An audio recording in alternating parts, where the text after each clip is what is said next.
Live from WRAL News Headquarters in Raleigh, your number one source for local news. WRAL News, coverage you can count on. Good evening and thanks for joining us this evening. I'm Julian Grace. We begin with this scene that you see right here with breaking news in Raleigh, where police say a chase ended with the suspect vehicle crashing into other cars, sending 2 minors and 4 adults to the hospital. This is what else we know. This began around noon when Raleigh police say they attempted to stop a stolen car right here on Six Forks Road.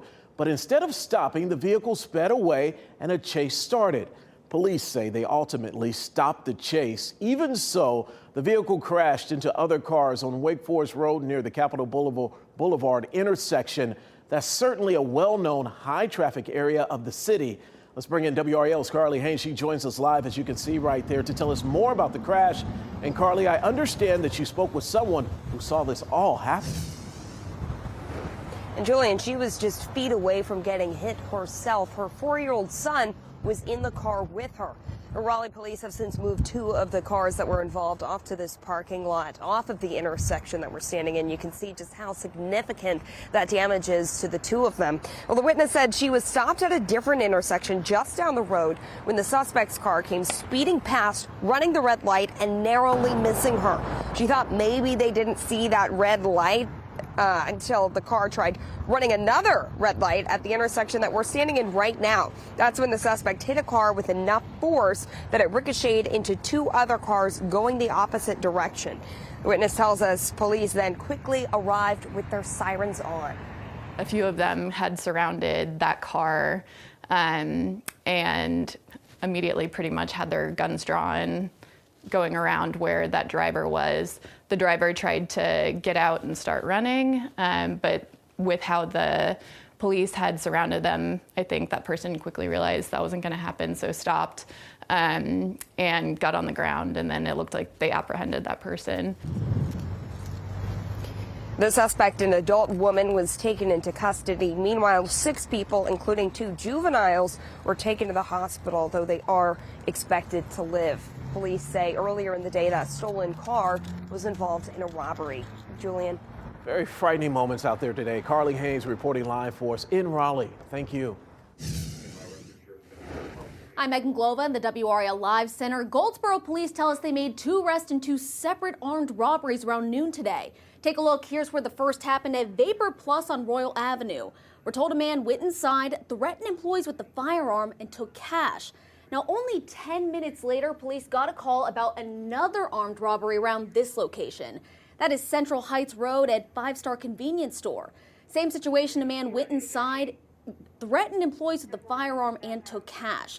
Now, between a vehicle description and direction of travel, authorities did find these 2 men. Here are their names and a few of their charges listed out there. Jamario Weeks and Daniel Wiltshire II again now facing charges including robbery with a dangerous weapon. They are both being held without bond and will be in court tomorrow. Back to you. We'll follow up. Take a look at this video right here showing the aftermath of a house fire in Harnett County. This is in East J Street in Coates. The fire happened overnight, and as you can see, the damage is extensive. We have reached out to the Coates Grove Fire Department as well as the Harnett County Fire Department for more information about this fire. We will update you on air and on WRAL.com when we learn more. A man charged with killing his 20-year-old wife could take the stand in his own defense tomorrow in a Raleigh courtroom. Prosecutors say Eric Hernandez-Mendez stabbed NC State student Christina Matos to death in the couple's apartment. In court on Friday, the state read some of the text messages the couple exchanged before resting their case. Afterward, the defense asked for the case to be dismissed, but the judge denied that request. The defense now begins presenting its case. A Mebane man is in jail with no bond, charged with assaulting a pregnant woman. The Alamance County Sheriff's Office says the alleged assault happened on Mebane Oaks Road on Tuesday. Investigators say the woman who was assaulted was 38 weeks pregnant. Detectives identified Caleb Dunman as the suspect. Dunman was arrested by the Orange County Sheriff's Office for other charges, and they served him for Alamance County warrants as well. Funeral plans have been announced for retired Raleigh Police Sergeant Kenneth Hopkins. Hopkins was hit and killed by a car on I-540 while trying to rehitch a trailer on March 1st. There's a visitation on Tuesday starting at 11 at Watts Chapel Missionary Baptist Church in Raleigh. Funeral services follow the visitation starting at noon. One person was airlifted to the hospital after a head-on crash in Moore County. Our breaking news tracker was there at the scene of the crash on US 15501 near the Moore and Lee counties line. State Highway Patrol says a Toyota crossed the center line, hitting a Chevy head-on. The driver of the Toyota was treated for injuries on the scene. The Toyota's passenger was airlifted to the hospital for a broken femur, and the two people in the Chevy were taken to the hospital with minor injuries. The Toyota driver is charged with crossing left of center. After years of work, North Carolinians are just hours away from being able to gamble on sports right from their very own phones. As WRAL's Eric Miller reports, state leaders and the gaming companies both have high expectations. You've seen the ads here in North Carolina, but the reality will soon be just a click away. Everybody's excited. Gary Deutsch is CFO of BetMGM, one of 8 companies set to operate in the state. He says the industry is focused on North Carolina right now. Frankly, it's the only significant state going live this year. Couple that with timing, right on the cusp of March Madness, and industry members expect Monday will be big. Couldn't have drawn it up any better. The launch of mobile sports betting in North Carolina is the culmination of years of work behind the scenes, and says Governor Roy Cooper, a bipartisan effort. You had to put safeguards on it. You needed to make sure the money was going for the right purposes to get it done. So I'd say it's a lot like it was even when the lottery was passed. Same coalition, same type of different people, but same issues and arguments were there.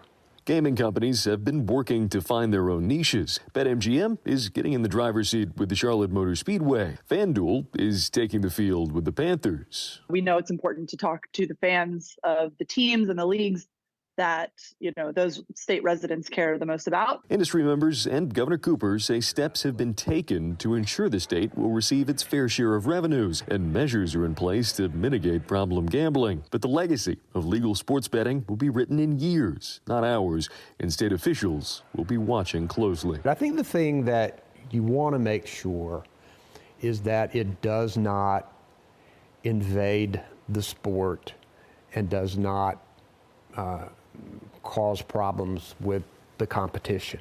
That you never want that to happen. In Raleigh, Eric Miller, WRAL News. 2 more big lottery drawings without winners means more than $1 billion are up for grabs. No one matched all 6 Powerball numbers during last night's drawing. The grand prize climbs to an estimated $532 million for tomorrow night's drawing at 11 p.m. And the jackpot for the Mega Millions drawing is all the way up to $735 million. That drawing is Tuesday night at 11. As always, you can watch both drawings live on WRAL. The North Carolina Department of Justice and Wake County Public Schools are hosting a social media town hall tomorrow. The state DOJ will talk about its work with the bipartisan coalition of attorneys generals to sue Facebook's parent company, Meta. The states are investigating whether social media platforms violated consumer protection laws by providing and promoting their potentially harmful platforms to young users. The town hall is happening at Athens Drive High School from 10:30 to 11:30 tomorrow morning. Just in time for St. Patrick's Day, the NC Chamber and Northern Ireland Chamber of Commerce are signing a new agreement. In it, both groups agreed to work together to promote international trade, investment, and cooperation. They pledged to share research and learning and to foster new relationships on both sides of the Atlantic. There will be a signing ceremony at the NC Chamber tomorrow afternoon. Work is underway right now to save an island shrinking on the North Carolina coast. How work is being done to Sugarloaf Island to protect it for years to come. Plus, this is back. Community Pet Days are back in Wake County. How you can get free vaccines and microchipping for your furry family members. Anthony. And Joanne, it certainly is a blustery afternoon and evening out there for us. Some spots, look at that, 36-mile-per-hour gusts currently in Rocky Mount. Coming up here after this break, we're going to talk about how long these winds last and look ahead to a big-time warm-up on the way. We'll talk about that here in a few minutes. Wouldn't you like to be out there on White Lake? That is a picture right there for you. Beautiful day out there today. Well, welcome back. Guns kill more young people in the U.S. than any other cause. The statistics are even worse right here in North Carolina, where kids are 51% more likely to die from gun violence compared to other states. Our latest WRAL doc, Unsafe North Carolina Kids Dying from Gun Violence, shows the devastating impact of gun violence through one family's tragic loss. 8-year-old Genesis Dockery died 4 days before her 9th birthday. Her family said she was shot by her babysitter's 11-year-old son. And she's not gonna be in that room when I go check on her. And it's hard to accept. Unsafe will also explore a proven solution to stopping these types of tragedies with bipartisan support among lawmakers. You can watch our documentary Unsafe North Carolina Kids Dying from Gun Violence Wednesday night at 7:30 on WRAL or WRALdoc.com. I'm telling you, it would be very informative. A long-term road closure in Orange County began today. The DOT says Millhouse Road will be closed near New Jericho Road and Cell Tower Drive for 4 months. The closure is part of the I-40 widening project. It will allow crews to safely widen the existing bridges over Millhouse Road. Work is expected to be completed in July. A shrinking island in eastern Carolina is well underway to restoration. That's after the town it protects and several groups came together. Sugarloaf Island has eroded over the years. The town of Morehead City and the Coastal Federation are taking steps to save it.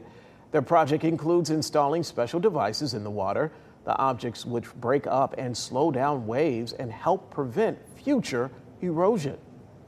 Sugarloaf Island is vital to Morehead City, not only for its natural resources, but for the storm protection it offers our community, and that is including residential and commercial districts down here. Morehead City is excited to see this project finally kick off. It's been long anticipated, and it will go a long way in protecting not only Sugarloaf Island, but the Morehead City waterfront. Yes, I know residents are so excited about this. Although some results of the project will take some time to fully show, other benefits will be immediate. Many of the structures built will quickly affect habitats as marine life start to use them. Morehead City officials say you can keep up with the progress on their website. They're back. Talking about these guys. Community Pet Days are back in Wake County. The Wake County Animal Center kicked off the annual event today. A huge crowd came out to receive free and low-cost wellness services for their pets. These events provide things like free vaccines and microchipping to help families keep their pets safe and secure. The Pet Days will continue to take place every other Sunday throughout March and April at various locations. Anthony, we lost that hour of sleep today. I was so sad, but when I stepped out of church this morning, I said, oh, it is so beautiful, and it makes up for it. Yeah, beautiful. And our sunset tonight, Julian, after 7 o'clock. So it's going to be nice walking outside. I know, get some sunshine here. We're out on our dinner break, just enjoying a really nice afternoon with the sunshine. It's been blustery, though, keeping those temperatures feeling a little bit cool. We take a live look out there right now. This is our Pinehurst camera. You can see the flag blowing around, not stopping the golfers out there, though, enjoying the beautiful sunshine and blue skies here across just about the entire state. We sit, though, look at that, 36-mile-per-hour gusts currently in Rocky Mount, 29 in Raleigh. Actual sustained wind speeds 5 to 15 or so, but that gust is in the white box, 24 right now in Southern Pines. We look at where we are headed. Those winds will likely stick with us tonight into tomorrow and then start to relax into our Tuesday, and then through the rest of this week, smooth sailing for everyone. We're at 57 currently, Raleigh-Durham, 50 in Roxborough, 63 in Fayetteville. Cooler than where we were yesterday, about 10 to 15 degrees comparatively to where we were yesterday because that cold front came through. We look across the mountains, too, very, very windy. We're a little blustery, but they're talking about high wind warnings in place where you see that kind of color contour, the tan color contour showing up right there. Wind gusts up to 60 miles an hour there, including a place like Boone. Everywhere else up to 50 where they have wind advisories in place. Very blustery there. It's going to make those temperatures tonight feel cold as well. The reason being for these winds that we're experiencing, we had our cold front that came through. It's now offshore. This big center of low pressure is up up to the north. And so that's kind of where that system is staying right now. There's some snowflake activity, snow showers up there. We get back off of this picture right there. There's a big center of high pressure. What happens here, we are feeling that pressure difference from the high pressure to the low pressure up to our north. And it's just kind of a momentum transfer, if you will, in the atmosphere. So that's all it is. It's just kind of the movement of that pressure through the air. And we're a little bit breezy because of that. Here's where we go, though, tonight. This is a look at our futurecast wind gusts. Still going to be sticking with us here tonight into tomorrow morning. Keep in mind, I'll pause this here as we're headed out on our Monday morning. Winds gusting 15 to about 25. That will be combined with temperatures in the 30s. So it is going to feel cold tomorrow morning for all of us. We go toward lunchtime, 20 to 25, and then into tomorrow evening, it should start to calm down. Nonetheless, though, it will be a little bit cool, though, for us into tomorrow afternoon. We start off right around 36 degrees tonight. It is going to be chilly. You're going to want the winter coat. That freezing mark in Roxborough, 38 in Clinton. Clear skies, and that's going to allow those temperatures to really drop into tonight. Feeling like 29 there early tomorrow morning, 30 right about 6 o'clock, 30 at 8. So plan for upper 20s and low 30s. We get a little bit better, but still at lunchtime, we're in the mid 40s. So it will be a little bit brisk for us. But don't worry, we have warmer weather on the way if you don't love that. 79 by the time we get to Thursday. Still not out of the question to get to 80. I want to just bump it up one more degree, but I do think 79 at this point looks pretty close. Regardless, it's going to be a warm stretch of weather for us. 74 there on Wednesday, 73 on Saturday, Julian. And then St. Patrick's Day, not a washout, but it looks like we could have a few light showers then. All right, thanks, Anthony. Casey, the Wolfpack had a big championship game today. Yeah, it all came down to this afternoon. Championship Sunday. NC State going for its fourth ACC title in 5 years, but the Pack come up just short. This one hurts. Chris Lee will have more reaction and how the Pack move forward when we come back.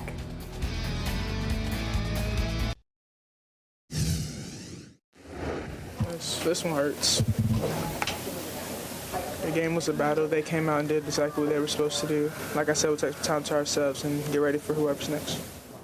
Heartbreak in the Coliseum. After leading the late in the fourth quarter, NC State has an ACC tournament title ripped from their hands. The Wolfpack started off, though, hot in the ACC championship game against Notre Dame. Let's get you right out there for the highlights. Sanaya Rivers got the scoring started. How about the mid-range jumper? Then very next possession, Mimi Collins for the corner three. You can count it, stayed out in front early. But the Fighting Irish didn't stay down long. Hannah Hidalgo drives, kicks it to Sonia Citron. She had Notre Dame's first 7 points. Notre Dame out in front, but freshman Zoe Brooks hits the jumper. It's a 3-point game at the half. Third quarter, though, was all the Pack. Feed me, River Baldwin. She led the way with 14 points. They got the ball to her on purpose and on accident. How about from River to Rivers in the fourth? Sanaya Rivers, quick hands down the court she goes. Little picks her pocket and gets the points. Stayed up by 6 in the fourth, but this is where things start to go south. Hidalgo to Maddie Westbeld for three. Westbeld again ties the game. Notre Dame finished on a 12-2 run in the final. 6:44. NC State loses 55-51. Here's Chris Lee in Greensboro with your reaction. Casey, NC State missed out on what would have been their 8th ACC title here in Greensboro. With 7 minutes left in the game, Zoe Brooks made a jumper to put the Pack up 49-43. And after that, they went cold, going 1 for 9 from the field, while the Irish reeled off a 12-2 run to end the contest. And of course, they won 55-51. But all hope is not lost. Even with the immediate emotional sting of losing an ACC championship game, the Pack knows they still have more basketball left. We're leaving all our feelings here. We're going to just recovery, first of all, watch film, and look what we did this game and not let it happen next game. Going forward, we just have to put these 40 minutes together, you know. We'll learn from it. We'll feel the pain now, take a few days to ourselves, and then come back and get ready for the tournament. The good news is we still have an opportunity ahead of us, and hopefully we can take advantage of that. And to go along with that theme, Pack senior Madison Hayes said after the game that they're going to get ready for their fans, all 5,500 of them who will be at Reynolds Coliseum once they start the NCAA tournament. She said that they have to do it for themselves and for the Wolfpack fans who will be there to support them through the big dance. Casey? Chris, we know that place will be rocking. Thank you so much. Well, if the ACC regular season in the books for the men as well, the conference tournament bracket is set. While Duke and Carolina were battling it out last night, State was at Pitt, streaking towards a fourth straight loss, free-falling into day one action at the tournament. Now, State will be the number 10 seed. They'll be taking on 15 seed Louisville Tuesday at 4:30. Then the Blue Devils, they grab the 2 seed in this one and that double bye. If State can get a win, and well, they could meet in Duke in the quarterfinals. Then North Carolina, of course, is your number 1 seed in D.C. The Tar Heels won the ACC tournament the last time it was played up in Washington, D.C. UNC will play the winner of Virginia Tech and Florida State Thursday at noon. Well, check this out. After last night's big win in Durham, the Tar Heels team bus made its way to Franklin Street. And yeah, that's the hero of the night, Cormac Ryan, on the bus with the regular season title trophy, living his best life. We love to see it. All right, let's get over to PNC Arena. The Carolina Hurricanes on the back half of a back-to-back, taking on the Calgary Flames. Picking up early first period, Jordan Martinook with Sebastian Aho streaking behind. No look behind the pack. Elite pump fake there from Aho, who feeds it right back to Marty for the finish. That was Martinook's 11th goal of the season. Hurricanes are rolling right now. In the second period, they're up 4-1. We'll have a full recap tonight on Sports Extra over on Fox 50. Let's keep that train rolling. All right, thanks, Casey, and thanks for joining us tonight. We'll see you a little bit later. Have a great evening.